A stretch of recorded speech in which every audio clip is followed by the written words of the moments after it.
धारिता के बारे में पढ़ चुके हैं, धारिता बढ़ाने का तरीका पढ़ चुके हैं, संधारित्र की धारिता बढ़ाने का तरीका पढ़ चुके हैं कि उसके प्लेटों के बीच हम परावैद्युत पदार्थ रखें। पर परिस्थिति आती है कि हमारे पास संधारित्र तैयार है जिनमें हम कोई बदलाव नहीं कर सकते।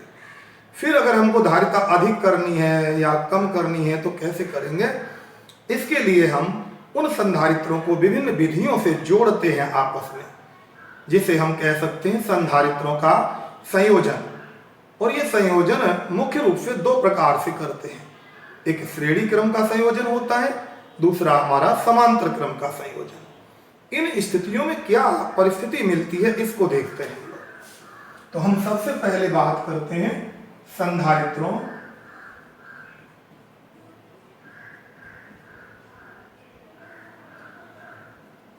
का संयोजन। आपने पढ़ा कि ये संधारित्रों का संयोजन दो तरह से करते हैं। पहला तरीका कहलाता है श्रेणी संयोजन।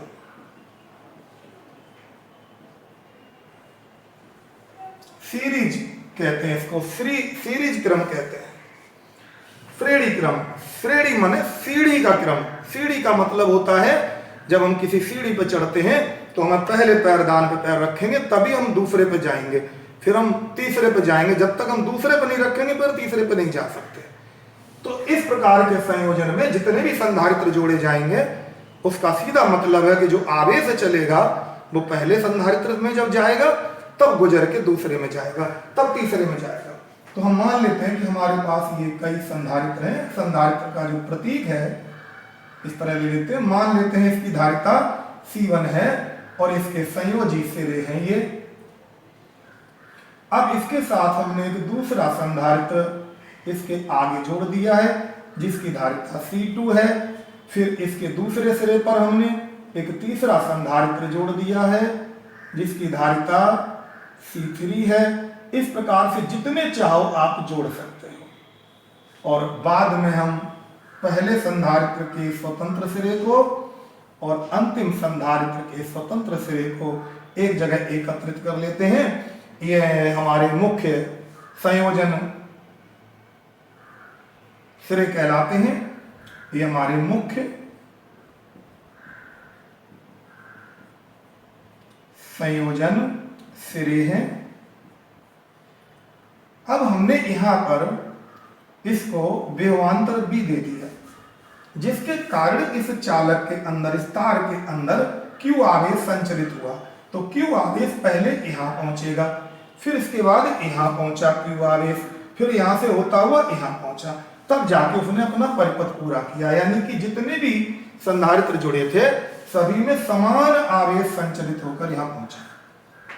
इस कारण से इन सब के सिरों पर विभवांतर इनकी धारिताओं के अनुक्रम में उत्पन्न हो गया।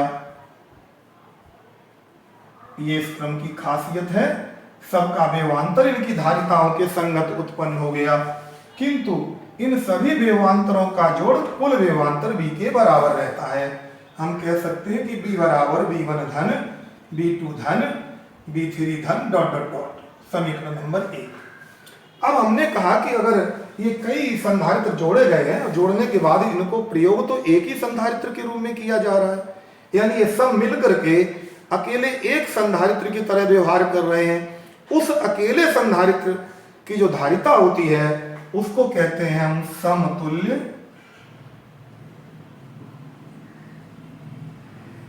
धारिता।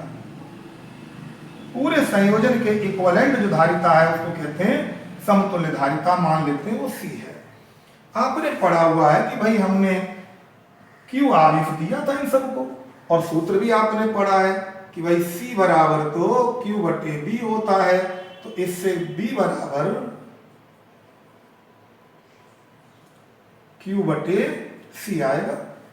इसलिए अगर हम एक एक संधारित्र की बात करें, अलग अलग बात करें इन सब की, तो फिर B1 बराबर क्या होगा Q बटे C1, B2 बराबर क्या होगा Q बटे C2, B3 बराबर क्या होगा Q बटे C3। इस तरह जितने मान है सब निकाले जा सकते हैं और हम सभी मानों को समीकरण 1 में रख देते हैं।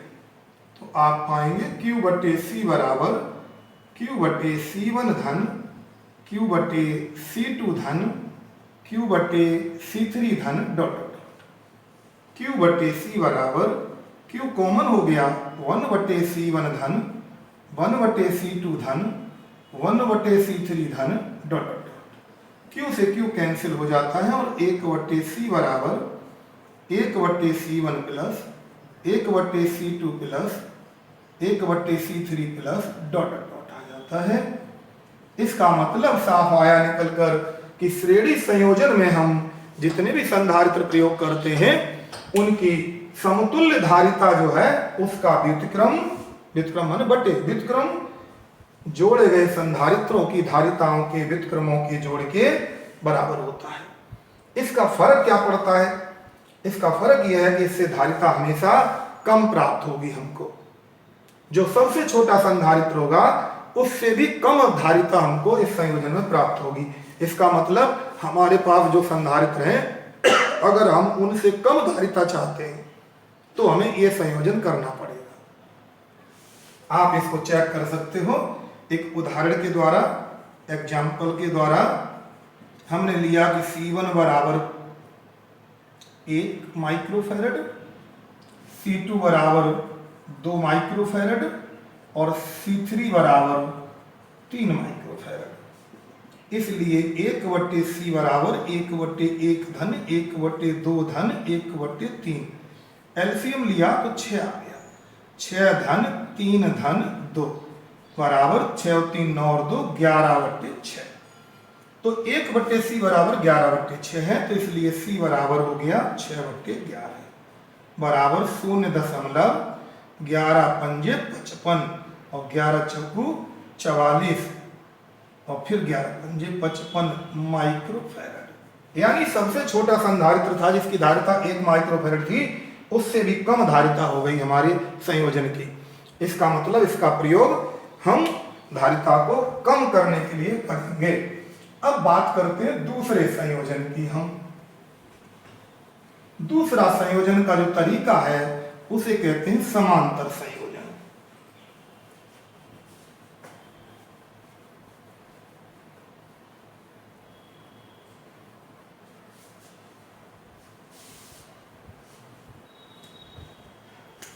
दूसरा प्रकार है हमारा समांतर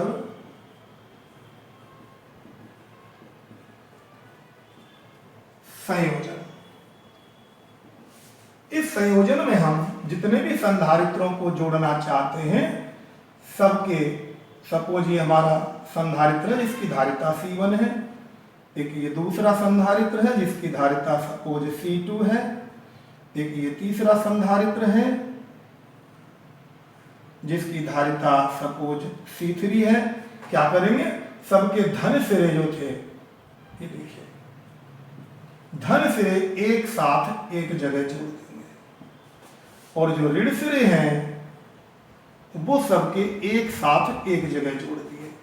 तो ये धन सिरा हो गया, ये ऋण सिरा हो गया। अब इनको हम मुख्य परिपथ में यहां प्रयोग करेंगे। ये हमारा जो अंतिम प्रमुख संयोजी सिरा हो गए, मुख्य संयोजी सिरे हो गए हमारे। अब इस संयोजन में जब हमने यहां विभवांतर भी लगाया तो इन सब पर विभवांतर बी ही काम करेगा, इस पर भी काम करेगा, इस पर भी काम करेगा। इसके कारण यहां से जो आवेश चलेगा Q वो इनमें अलग अलग बट जाएगा। मान लेते हैं ये Q1 इधर चला गया, Q2 इधर चला गया, Q3 इधर चला गया। क्योंकि सबके मार्ग अलग अलग है इसलिए जाने वाले आवेशों के मान भी अलग अलग होंगे जो उनकी धारिताओं के अनुपात में होंगे, और इन समस्त आवेशों का जो जोड़ है वो कुल आवेश के बराबर रहेगा। तो हम यहाँ कह सकते हैं कि Q equal to Q1 plus Q2 plus Q3 plus dot dot dot. इसको समीकरण 1 दे सकते हैं। अब हमने कहा कि पूरे संयोजन की जो समतुल्य धारिता है अगर वो C है तब हम कह सकते हैं कि C बराबर Q बटे B से Q बराबर CB।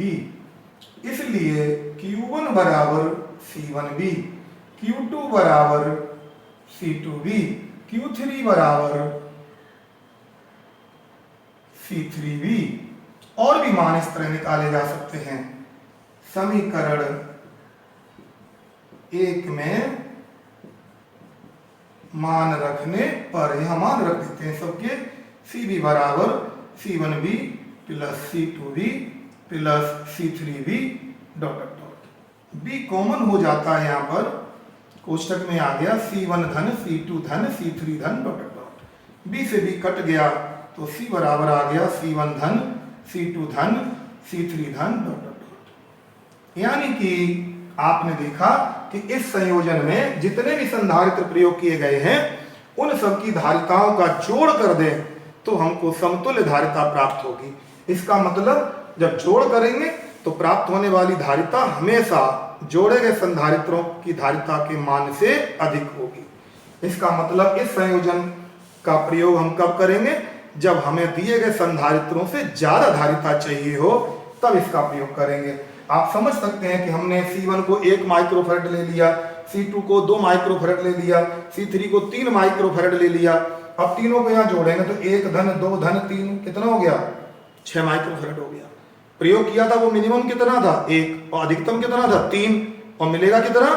6। इसका मतलब समतुल्य धारिता हमेशा जोड़े गए संधारित्रों की धारिता से अधिक प्राप्त होगी।